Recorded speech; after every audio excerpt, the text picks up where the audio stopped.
Hey, so welcome to episode 2 of the Trying Scotsman podcast. I know this is my 4th upload, but the Linehan one was episode 1.5, so I'm keeping it that way, so fuck you.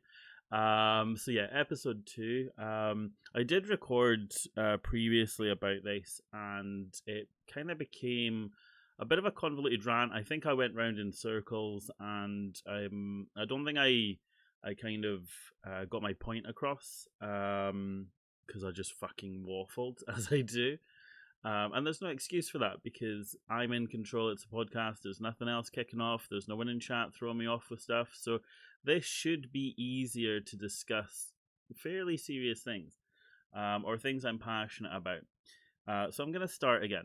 So basically, the first part of this is the premise of content creation and the stigma that lies around it. Like the typical, that's not a real job, and so you just sat there playing games and all that bullshit. So what kicked it off was my partner Heather. She put a tweet out. She'd put her thoughts down in a notepad and then posted it on Twitter, and it kind of nails it really. So I'll read it out. I'm not a dramatic reader. I'm not a brilliant I don't read books on Audible. So, I'm probably going to stumble over this because my brain can't keep up. So our post is basically, I'll read it verbatim. So, why is it folk are only supportive of a small business if it's something they deem suitable, something traditional? If Susan from accounting started baking cakes, you'd order some. If Bob from college set up a new bike repair shop, you'd take your bike there or share his social media posts. See? It's happening already. That part isn't in the thing now. If Sarah and Jeff bought a hotel and began trying to make a success of it, you'd book a cheeky weekend away there or tell your mates about it. You'd have every sympathy for their hard work, their long hours, their lack of profit in the early days. You'd wish them every success and hope the massive effort it takes would pay off, wouldn't you? So why is it different when it's a business you've decided doesn't suit your ideal? Content creation, entertainment, even sex work. It is work, and it's hard. So if someone you know is trying their best to be successful in their chosen field, try bloody supporting them and their family unit, whether you get it or not. So this is the theme, right? And this touches back, like, a lot of people I know in the real world, they don't get it. They know I love video games, so they just assume I'm sat there playing games, and that's it. For like 8 to 10 hours or longer sometimes, as I do. They don't realize that there is a money-making aspect to that. And again, in regards to money, I don't expect money. I don't do it for that. I would love it to be the financial mainline for me, in that it be my job. But I don't want the fun to be drained from that. And I've always said, when I'm not having fun streaming, I'm not having fun. End of. And so I take a break from it. Obviously people that run a business normally, like if you're a painter and decorator, for example, it doesn't matter if you can't be arsed with that drive to wherever it is. It doesn't matter if you're going to be coming home late. It's paying the bills. You need to do it. Whereas this at the moment, it's not paying my bills. Like I've always said, the money from Twitch in any capacity, whether it be the subscriptions, the stream loots, the Dixper revenue, donations on Coffee or Patreon, or through other donation links like to PayPal and stuff, that goes back into Twitch, and I make no bones about that. Again, it's a business. That's how you run a business normally, especially when you're starting out. Whatever money you have, you put back into the business so you can grow, so you can improve, and that's what I've done. I went from streaming directly off my PS4, no overlays, no fancy shit, and then as soon as I had enough money from streaming to buy a PC that I could stream from, I did it. Now that might have been a mistake, because this PC is a bit of a potato, so it does mean that I'm limited, because I can't play a lot of the games I would love to play that are only on Steam or whatever. So I am limited there, but I've been very fortunate, and this is something I don't think people fully grasp. And just because they don't understand it doesn't mean it's wrong. And that's something, and I want to try and not swear too much in this, if at all, because I think it's important, especially for people that you know, if you're in a similar position and you've got people in your life, whether it be close friends and family or whatever, maybe share it, and perhaps this will give them some sort of insight. So for a long time, like, I've been streaming on Twitch since the 3rd of November 2019, so just before COVID kicked off. And I asked for support once I realized, because I didn't know what I was doing. I had no idea about the affiliate scheme and stuff like that. So I was like, I'm playing games, I'll just chuck it on, I might as well. And if people come in and talk to me, people come in and talk to me. Now, I was under the illusion, and I soon learned otherwise, people come for gameplay. And some people do. Some people come in, they see you playing trash, and they leave. They're not the people I care about. They're not the people I want. The people I want are the ones that, regardless of what I'm going to be playing, will stop in, whether it be for 5 minutes or the whole stream. And some of you guys do that. You know, if any of my community are listening to this, some of you, and it doesn't go unseen. I don't not appreciate that. Like the lurks and everything like that. And for those that don't know, lurks are just basically where people have you on, but they're not fully active. So like, they may be working, they're doing housework. You know, quite often, like when I've got my kids, I'll have a stream up on my phone, and I'll be busy playing games or, you know, whatever with them, like going for a walk and stuff.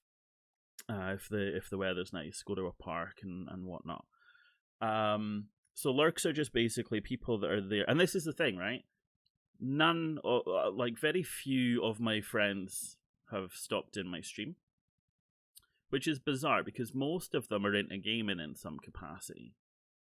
But they don't like watching people play games. But again, I think that's a barrier that needs to be taken down. You're not there to watch the game necessarily. If you are, then fair enough. You're there for the person. You're there for your friend. You're there to... you might not have seen them. Like, I haven't spoken to my family in months. And yeah, it's a two-way street. I could reach out to them, but we've never really had that relationship. But in all the time I've been streaming, not once have they come into my stream. They don't even need to speak. They don't even need to log in. You don't need an account. You could just pull up the stream and then maybe message later and say, oh, I caught you for 5 minutes. I liked what I saw. Good luck. Something like that. Words of encouragement. Never had any of that. And I'm one of those people that I don't look for it. I don't ask for it. I don't beg. I did at the start say to my family, look, if you've got Amazon, if you've got Amazon Prime, you get a free subscription each month, and you can use that. You don't have to pay any extra. You can use that, and it supports me at no extra cost to yourself. And that just, they didn't bother. And that's fine. But it's just, there's not even an attempt, and that's the frustrating thing. Like I said, I haven't seen them in years now, because they're all the way back in Scotland. Of course, I'm down here in Wales. Surely at some point, like, I know I would, if the shoe was on the other foot, and I had a friend or relative I haven't seen for a long time, like, oh, I wonder how they're doing. And I know, because my Facebook updates, like, I post my going lives on Twitter, I post my going lives on Insta, which then automatically posts on Facebook. People know where I am. People know that I'm on. I post clips regularly. They go onto Snapchat. I've got some of my family on Snapchat.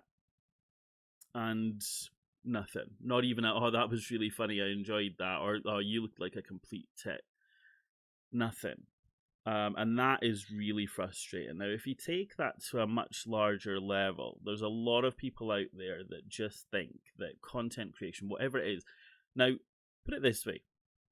These people, for the most part, will watch religiously their soaps, like EastEnders, Corrie, stuff like that, every night. They'll watch things like Gordon Ramsay and whatnot. That's content. That's entertainment. Same as what I do. It's just slightly different. But why is it that you'll watch someone bake a cake in a competition where there's no interaction, or maybe the only way to interact is by sending a text to vote or call in or something like that. When with me and people like me, you can come in and you can actually talk in real time, and there's a bit more of a meaningful relationship there, I think. Like, I always try to make a point of remembering things people say. Otherwise, what's the point of asking people how their weekend was, or how they're doing? Like, a lot of people, my memory is bad, but I generally am pretty good at remembering so-and-so had this going on in their life, and whether or not I need to mention that.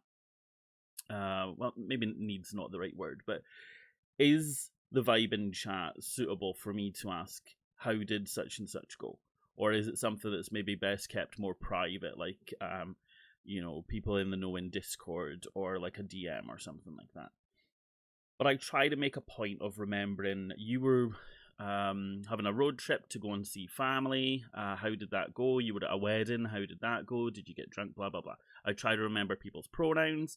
I try to remember whether people do drink or not, because obviously there is that thing where some people have been off drink for whatever reasons, and I try to keep that in mind where I can.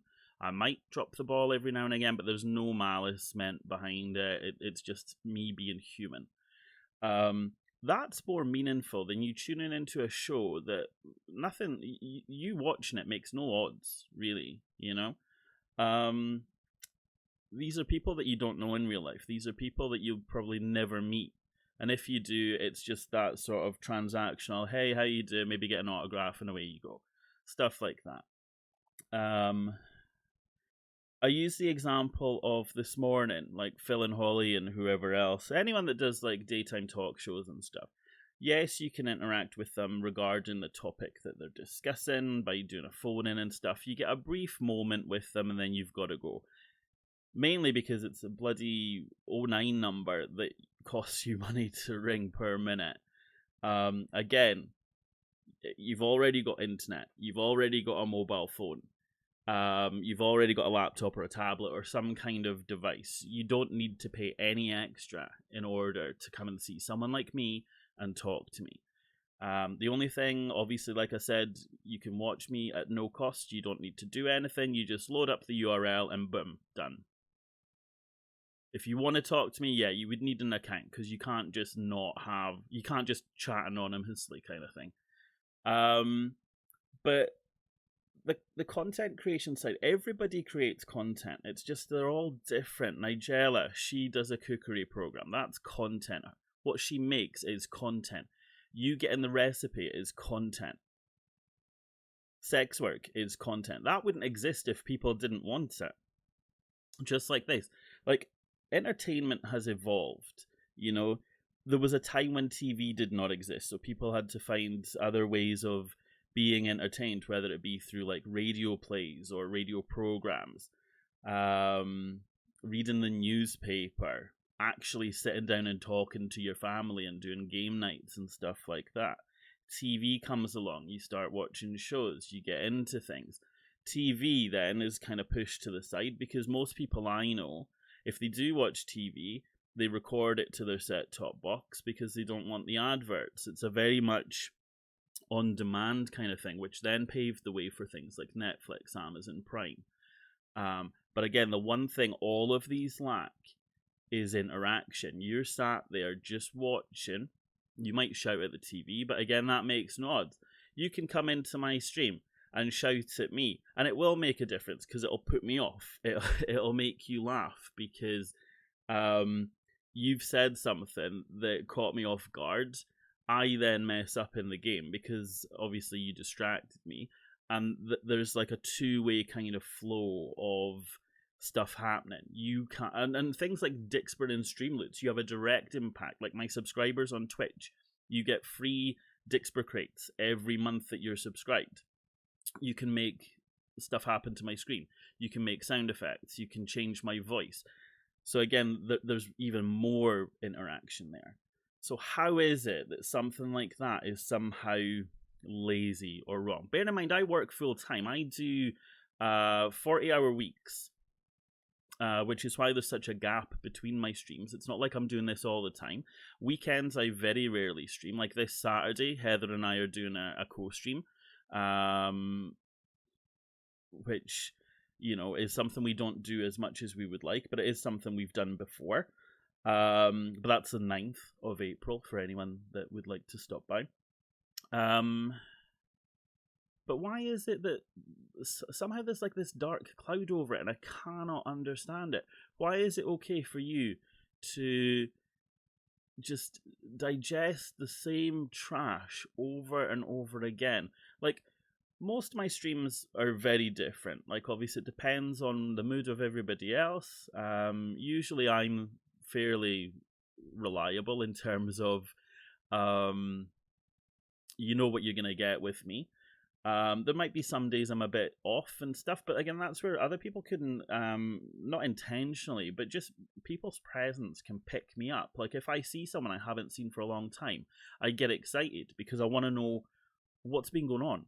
Like, when I say, oh, it's been a long time, how are you doing? It's not saying, where the hell have you been? Why have you not been here for a while? People have lives, and I get that, and I totally understand that, and I don't expect everybody to make every single time I stream. But when they do, and when they've not been around for a while, but for some reason they're compelled to come back, whether they're having a bad day, whether it's just that they've got a free moment, like they've got a day off, whereas, because I used to stream in the evenings, I used to stream straight after work a lot, so I'd do a 12-hour shift and then I'd stream, so I'm tired, so I probably wasn't on my best. I used to stream a lot more. At the moment, it works out that I stream about 10 days a month around my work shifts. So I try. That's the reason why the streams are long, because I'm kind of making up for the lost time. But also, it's my only time I really game. I don't really game that much off stream, because in the evenings, Heather and I are sat down having food, watching stuff, and obviously sleeping. The weekends we normally have to ourselves, or every other weekend when I'm off, I'm normally doing something with my kids. The routine, the structure is not ideal, but you can't tell me what we do is easy, because if you do, you are so far off base, you haven't taken the time to try to understand it. Now, I could say that about a banker. You're just sat there all day doing transactions, taking people's money, doing this. I know it's more complicated than that. There's a lot more stuff that goes on that we do not know, like the admin sides, also the training you've got to do in the event of a robbery and stuff like that. I will never, unless I'm just being a bit facetious and joking, I will never put someone's job down, because these jobs exist for a reason, just the same as Twitch wouldn't exist if there was no demand for it. And this is the thing people don't seem to understand. Things don't just happen overnight. Like, obviously, when this all started out as Justin.tv, I had no clue about that. I never knew.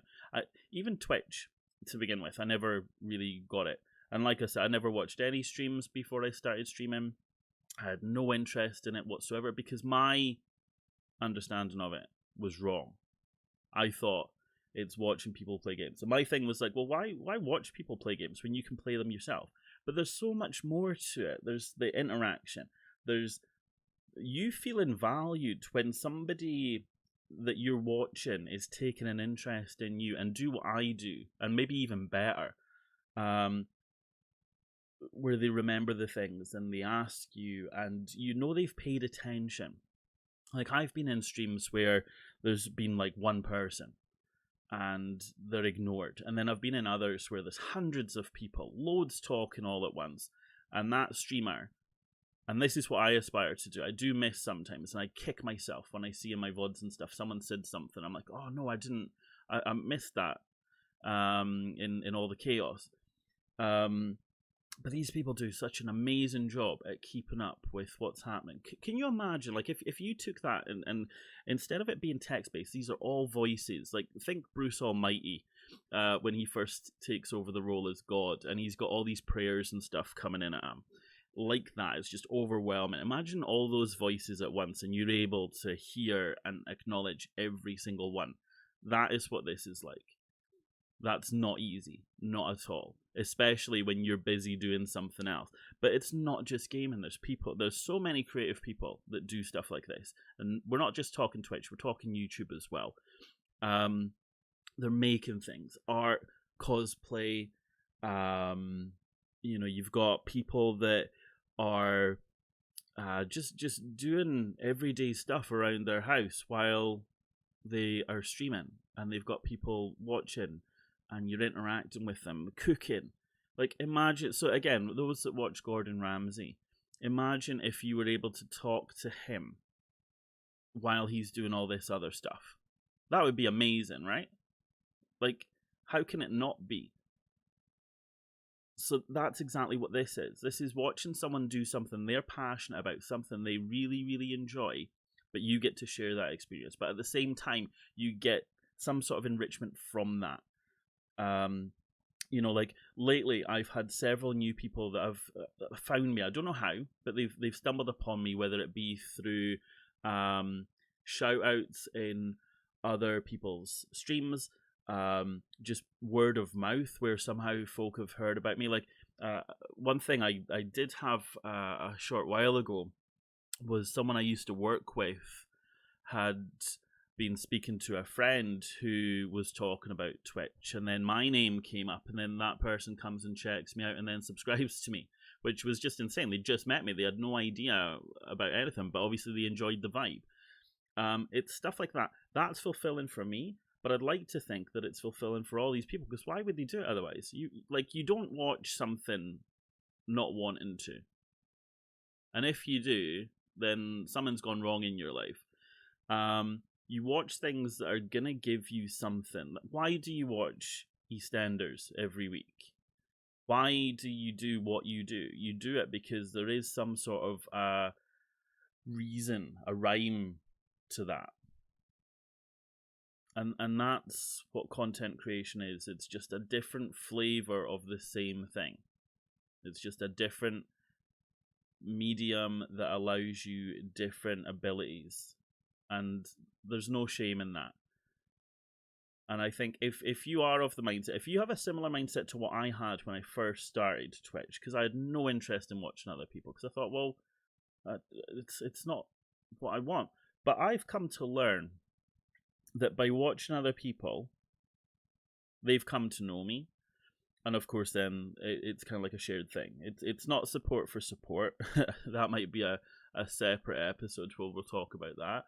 But it's like when you say you go out and you bump into people that your friends know, and they introduce you, and then it turns out that so and so has a similar interest to you. You hit it off. You start talking. That's a friend that you've just made, and this is exactly the same. It's not about sitting there just watching them non-stop playing a game. Because sometimes we'll pause. Like lately I've been doing just chatting for the first hour or so of my streams, doing word games like Wordle, Sweardle, Ludo, a crossword. That gets people engaged. That might be their filler while they're having their morning coffee before they start their day. They might not be around for the next part of the stream, but they've had something to just kind of kickstart their day. They've had a few laughs. They've had a positive way to begin. And that's another thing, mental health.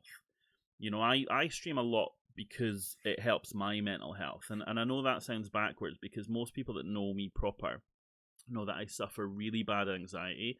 I do suffer from depression. And lately I've discovered that I have ADHD. These are all things that on paper you think, well, how the hell does that work? That makes no sense at all. Why would you do that? But like I've said before, I can't see all of you looking at me. Like now, I'm doing a podcast. This is oral. I can't see you while you're listening to this. I can't see if you're rolling your eyes or like, oh, turn this crap off. This is nonsense. I can just crack on. And that's the beauty of it. And that's how it helps, because ignorance to a degree is bliss. Obviously, there might be times where I'm streaming and I could have, I don't know, let's say 50 people. And then I say something and suddenly my numbers drop to like 10. Now, was it because I said what I said, or was it because something else happened? Did Twitch glitch out? Did their internet go off? Are they all within the same sort of area where there's been some kind of issue? Did they just have to go? There's so many, but I don't focus on that. I used to, and it used to really bug me. But now I'm just like, people drop in and out. Some of them might have gone because their favorite streamer is now live, and I was just filling the gap. Just kind of like when you're watching a TV program, or this is maybe going back in the day, show my age here. Whatever you're watching, like a movie or something, that cuts to adverts. And rather than sitting through the adverts, you either get up and go and do something else, or you channel surf and then you flick back for when you think it should be back on. And that's the same. Like, people will flick in and out of the streams, and that's fine. I mean, I've done that. But this is the thing. It's no different to any other form of entertainment, really. Like I said, it's an evolution of it. And I think it's a deeply rewarding one if you give it the time. But this is the thing nowadays, and I think it's quite symptomatic of quite a lot in life. We make our minds up before giving things a chance. NFTs, for example, that's quite a deep thing, and I might do an episode on that. I don't fully understand it myself. I know a lot of people don't understand NFTs. Most people hear those letters and they're gone. They block it on Twitter. They mute the word. I did listen to a Kevin Smith podcast where NFTs were mentioned, and the framing of it on that was sensible, and it made a lot of sense, and it sounded like an exciting thing to be a part of. The trouble is, I just don't think we're there yet, but there's a lot of education that is required around that. Now, don't cancel me because I'm talking positively of NFTs, because the majority of stuff you see out there, it is a con. It is just this buzzword that everyone's jumping on the back of, and it's like cryptocurrency, how everyone flocked to that because it was this new and exciting thing that nobody really understood, and it works for some people, but there's a lot of risks, there's a lot of misunderstandings, there's a lot of misconceptions, and NFT is just basically that new one. But I'm not going to shoot that down, just because it's not right now. Everything started off at a point where it was at its weakest. Like your favorite TV show, there was a point where that might have gotten cancelled because people were like, oh, that pilot wasn't very strong. Like, how many times do you see a pilot episode of a TV show, and the first episode after, the proper one, we'll say, they've recast some people? And that's how you build. So that's just like streaming. I started off where I had very little to talk about. I had nobody to talk to. It was all new. I was all, very nervous and stuff. I was shy. Like, I did not go on cam until about 5 months into streaming, when I was basically dared. I set, tongue in cheek, I said, if I get 10 gift subs, so for those that don't know, gift subs are where someone will gift a subscription to another user.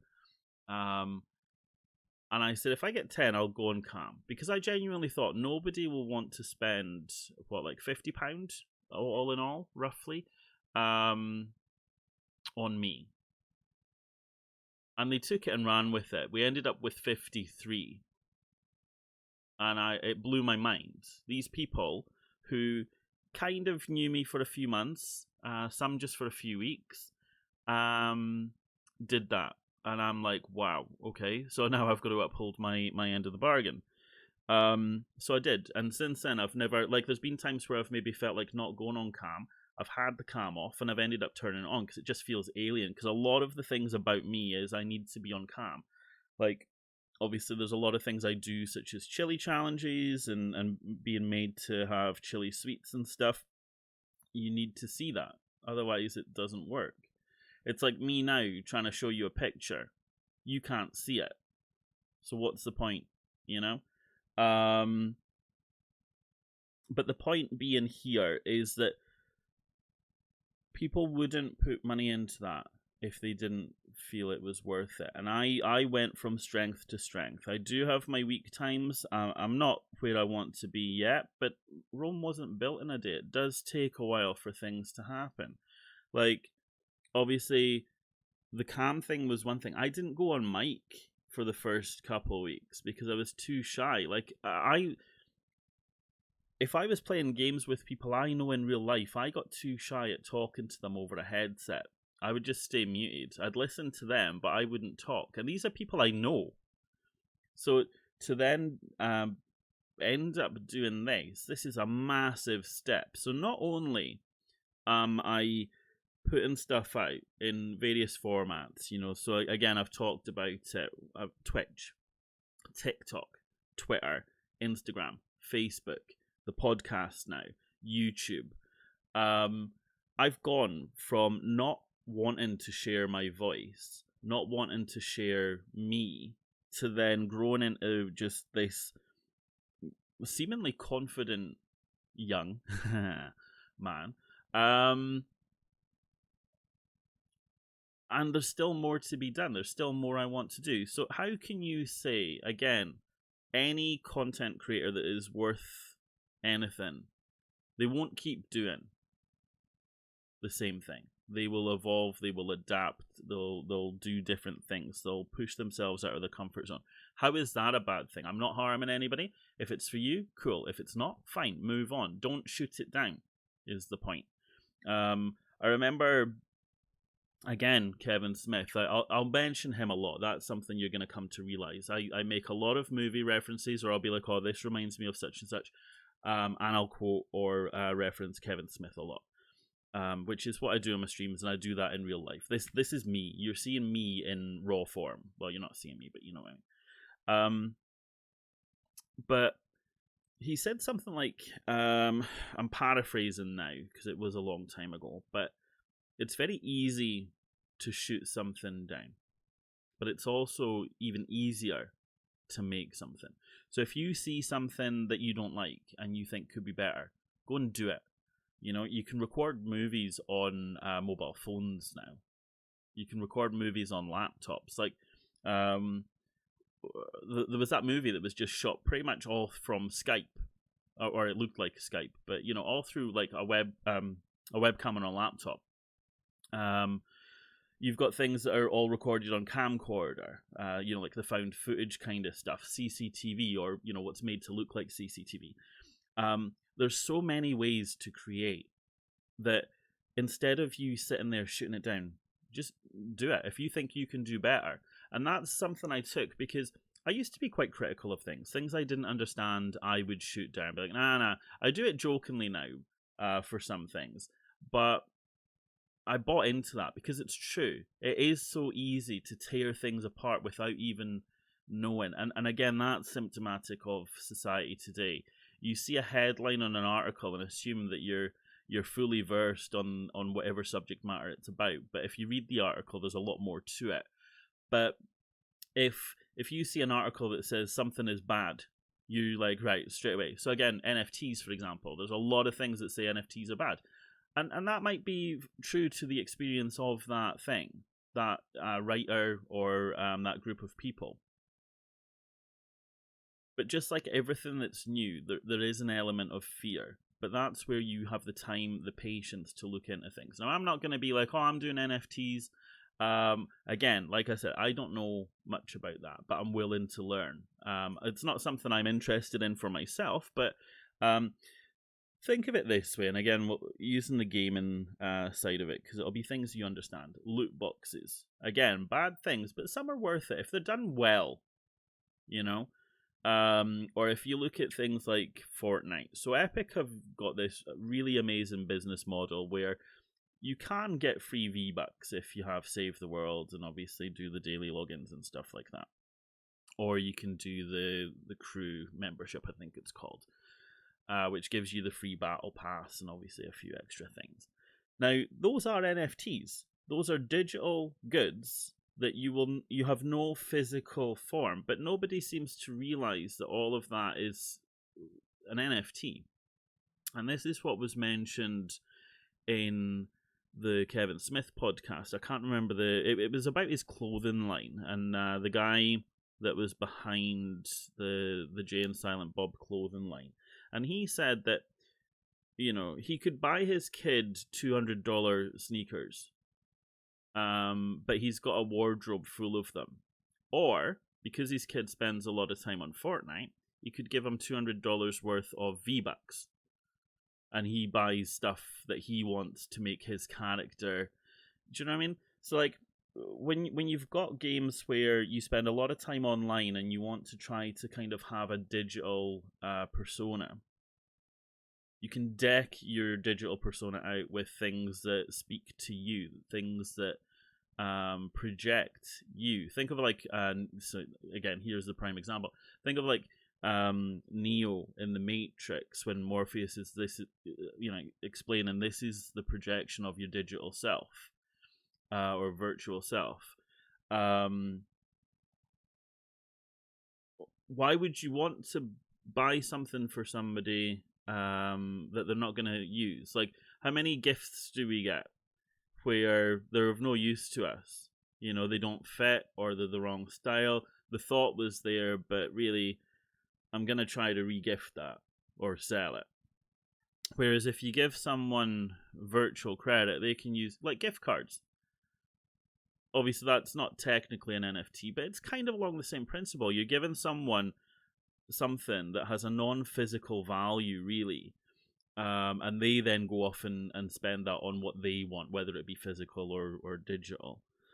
But again, gift cards are socially accepted, have been for a very long time. But, was there a point back in the day where people thought, well, that's...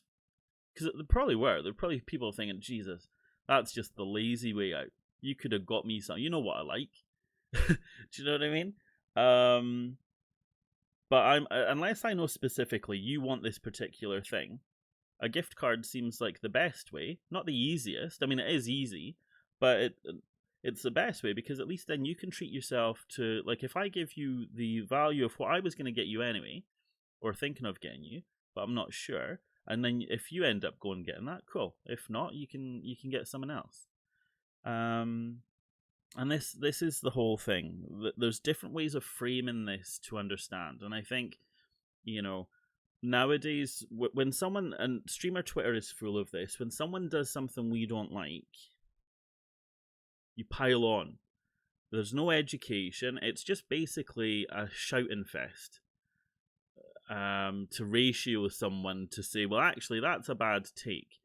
But no one's really fully taken the time, or if it does, it gets buried in the noise, to say, that's a bad take. This is why that's a bad take. Some things can be educated. Some things can be overcome. Some things can't. Like, I think, if we go off on a tangent, as I normally do, racism. I think if someone's in their mid-40s and they're strongly racist, you're probably not going to educate that out of them. You're probably not going to... they've probably passed the point of no return. I think the younger, the better in that sense, where they can realize the ramifications of their beliefs and whatnot. But things like this, there's no need to be so divisive, because I think if we all start shouting, you're wrong for thinking that, people are just going to switch off and be like, well, see, this is what that world has to offer me. So why would I want to get myself embroiled in that? But anyway, I think that maybe went a bit too deep. But the point being, content creation can be a job. It's not a job for everybody. It's not a job everybody can do. It's a job I think people do come in thinking it's easy. Like, at no point did I ever think it was easy, because I went for a long time saying I'm not a content creator.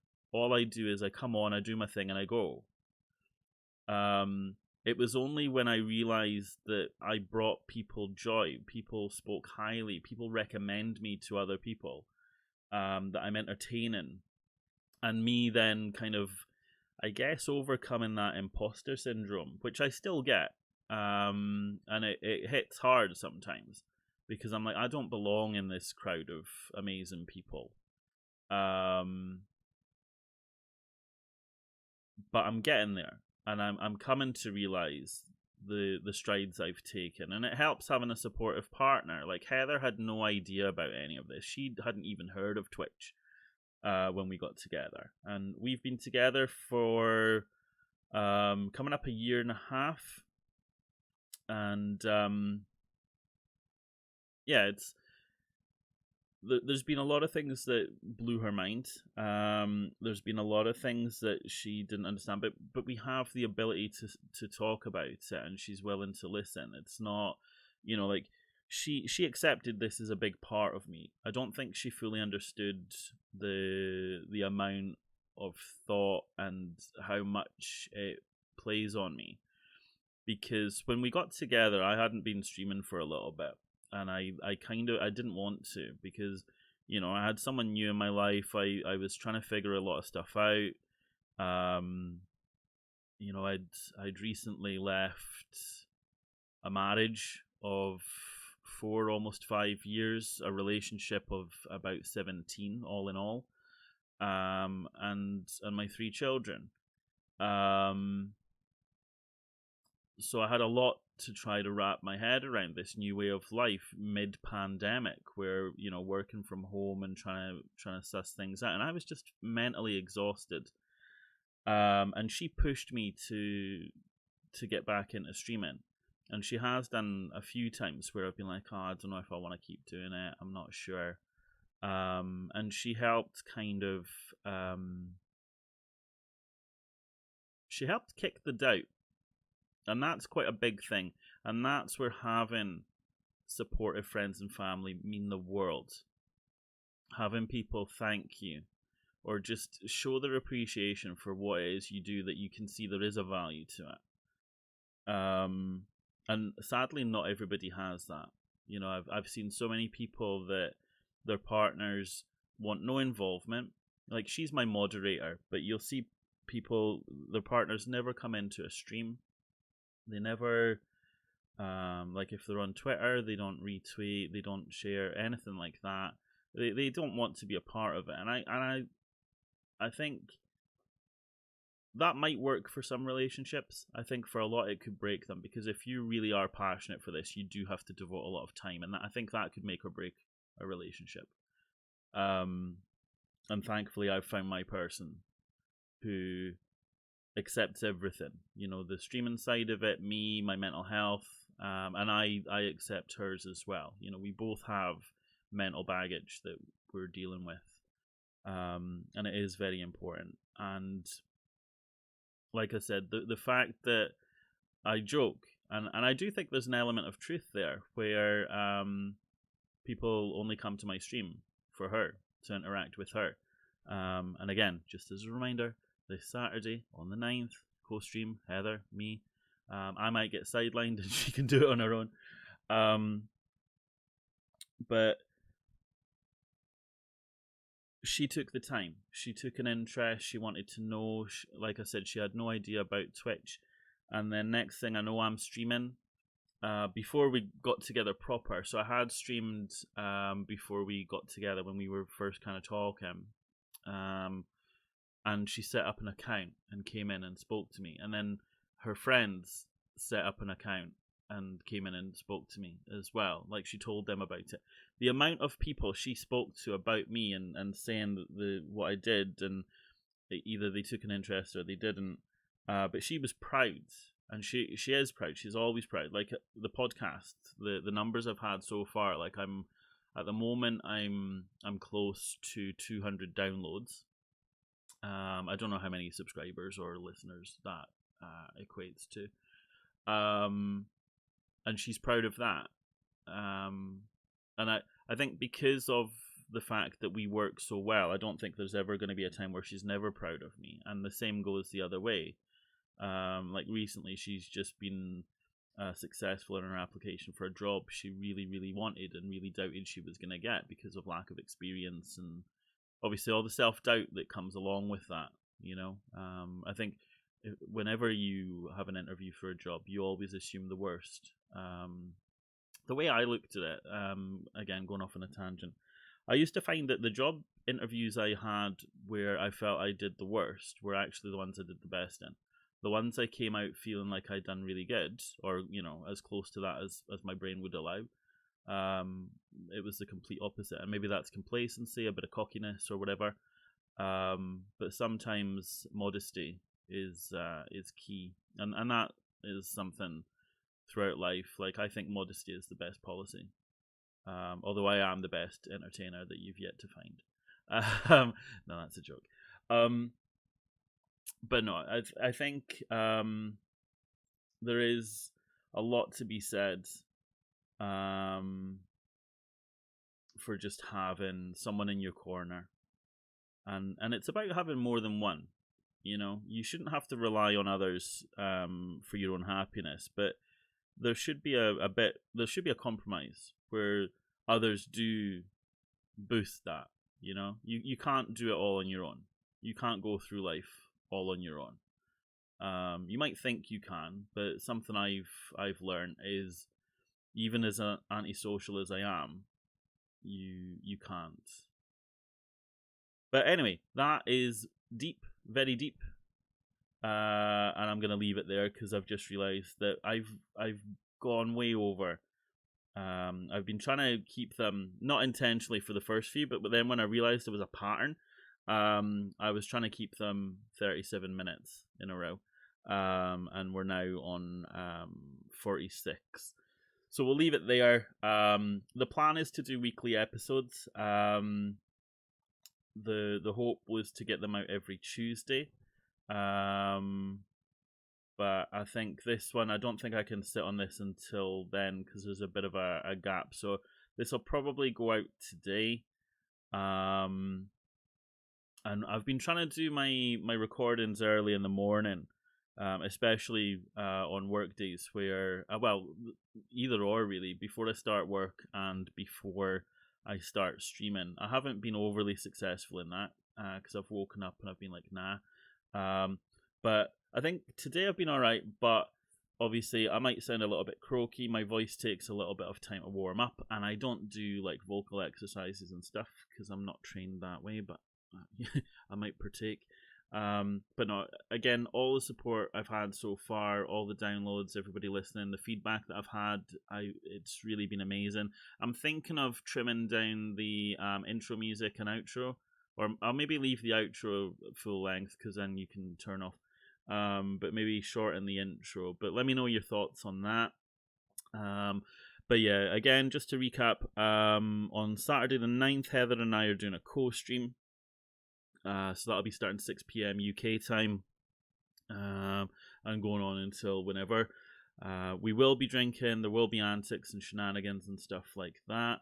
And also we're still looking for ideas for forfeits that she can do because she can't do the chili things. But yeah, keep an eye on my Twitter. My links are all in the show notes. So if you don't follow me on my channels, if you hit the Linktree link in the show notes, and that'll give you everything.